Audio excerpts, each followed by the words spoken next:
Welcome to the Big 12 Insiders, your Big 12 sports show. Here's your host, Brien Hanley. Hey, everybody, what's going on? This is your man, Big B, Brien Hanley. Welcome back to Big 12 Insiders. Appreciate everybody being in here. Got a good slate of games that we're going to cover today, over this weekend, I should say. It's going to be interesting. Some marquee matchups, some not so much, but that's kind of what you get nowadays.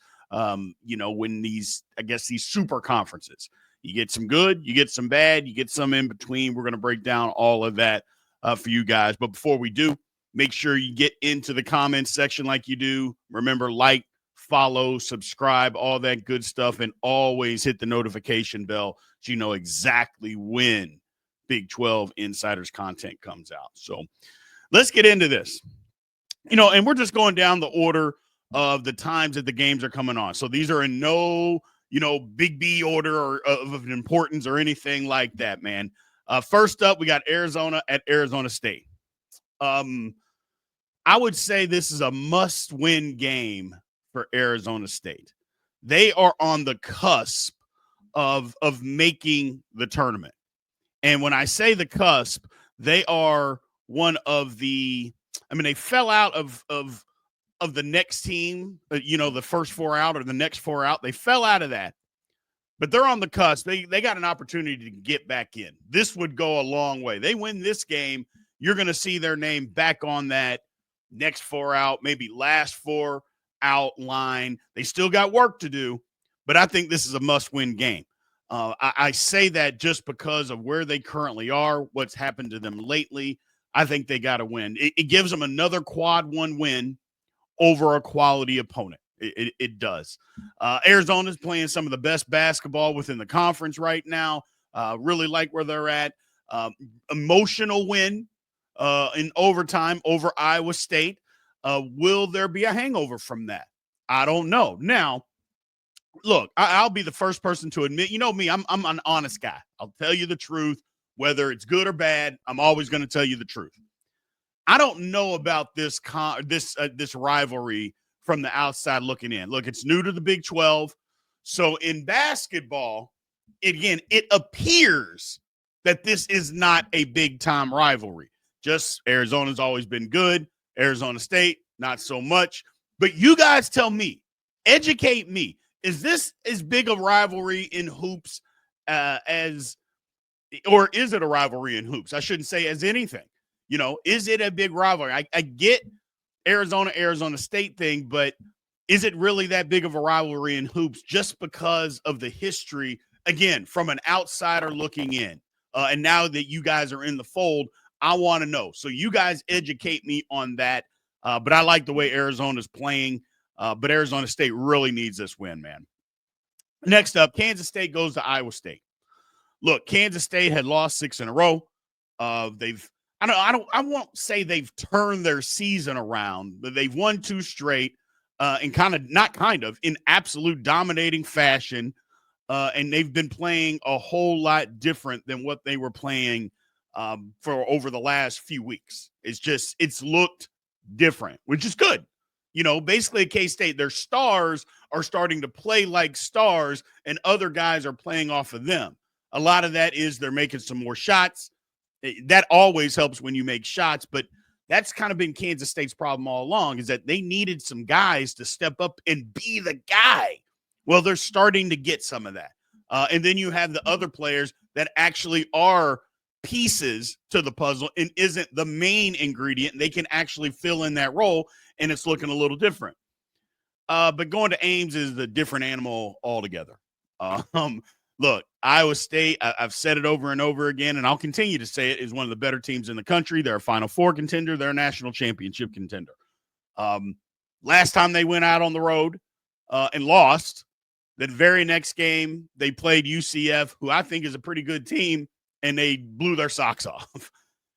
Same thing had happened. They lost, on a game that I think a lot of Iowa State fans believe they should have won. Guy hits a 65-foot shot to send the game in the overtime, and then Arizona, gets away from them in the overtime.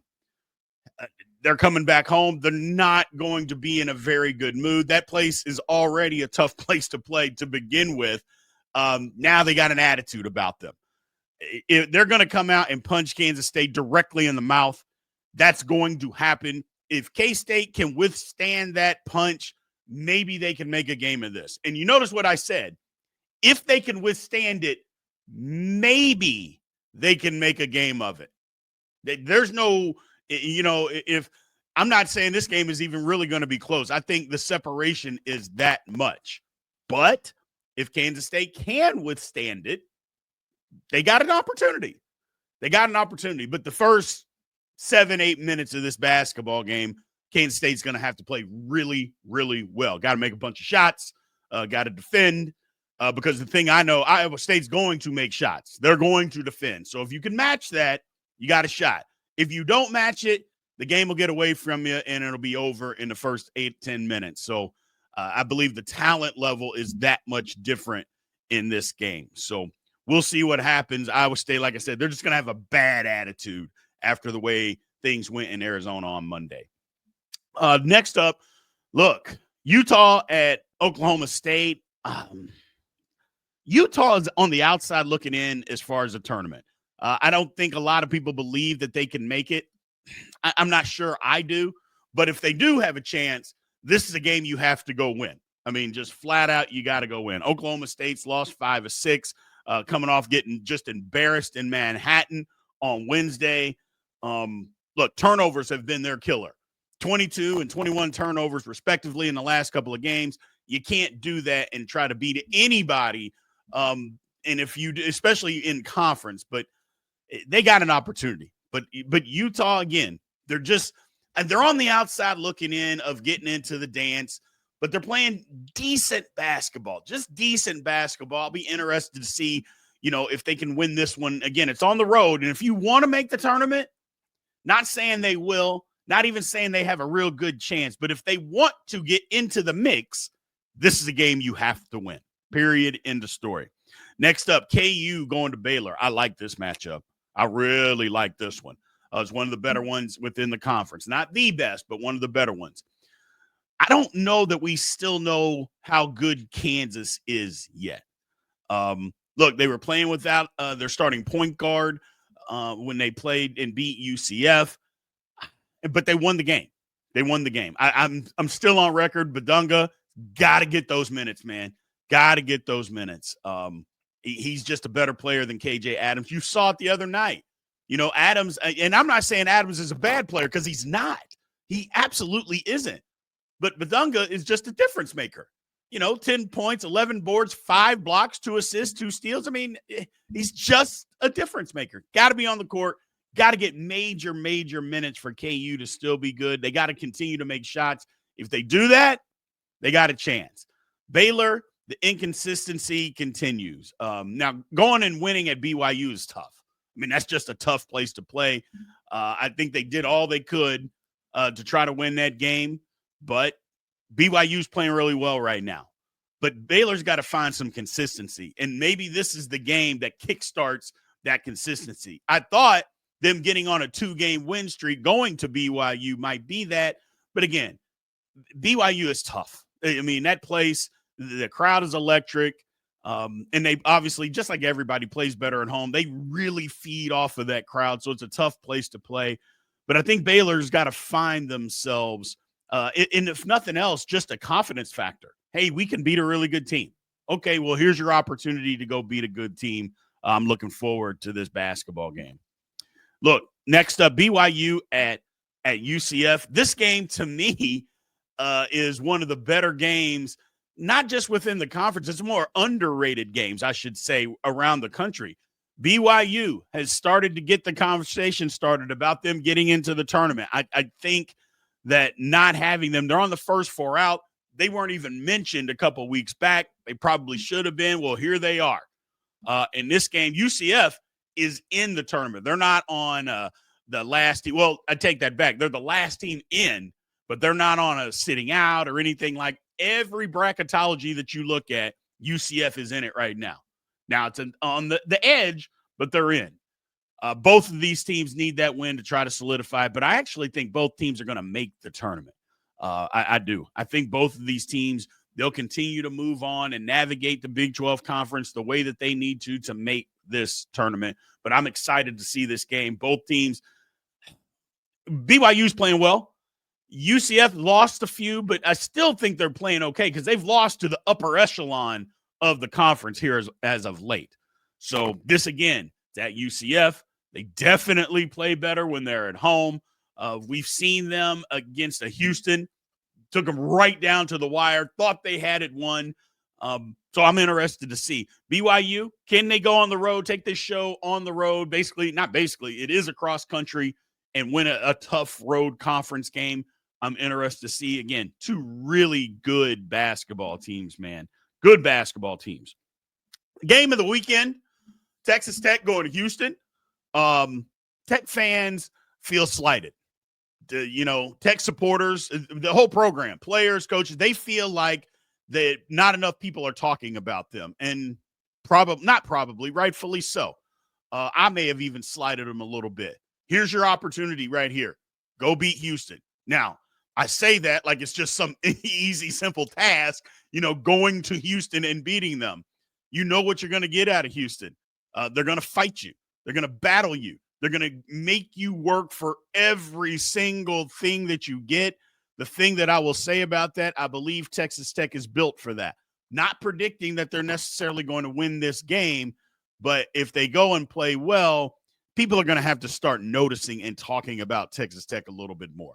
That's all I'm saying. I've said it a couple of times. I think they're really good. I think they're going to be there at the end when it's time, when this conference is all said and done. I'm not saying they're going to win it, but I think they're going to be in the upper half, the upper half of the finish of this conference. So we'll see. I really like this basketball game. Like I said, Houston, Final Four contender. You know what you're going to get out of them. They've been shooting the ball pretty well as of late. That's another thing that you couldn't always say about Houston. They do it a little different, but the toughness has never wavered. The culture that they have, it's incredible. But I like the culture at Texas Tech too. I do. This team fights. I'm really interested to see them go down to Houston and battle this thing out. I'm expecting a good game and a close game. Not going to predict who wins, although I think Houston is better, but it's a Big 12, man. Anything can happen. Anything can happen. Colorado going to TCU. Look, Colorado can't buy a win. TCU's ultra just inconsistent. Look, this is the first of two meetings this season. There's not a ton that I can say about this. I'm not trying to be disrespectful, but Colorado's not a good basketball team. We know that. And TCU, technically, I don't think they're a good basketball team. But the one thing that I will say about both of them, they both fight. They both have heart. They're not talented or as talented, I should say, but they don't quit.